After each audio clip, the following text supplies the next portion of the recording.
Clearing your search history on Coinbase can help maintain your privacy and keep your account organized. Follow these steps to remove your search history. Step 1. Log into your account. Access the Coinbase website or open the Coinbase app and log in using your credentials. Step 2. Navigate to Settings. Once logged in, locate the Settings option. This is usually found in the Profile menu, often represented by your profile picture or an icon in the top corner.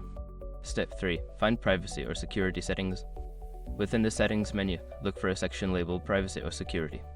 This section contains options related to your account's data and privacy settings. Step 4. Clear Search History. In the Privacy or Security settings, find the option to clear your search history. Click on this option, and you may be prompted to confirm your choice. Step 5. Confirm and save changes. After clearing your search history, ensure you save any changes if prompted.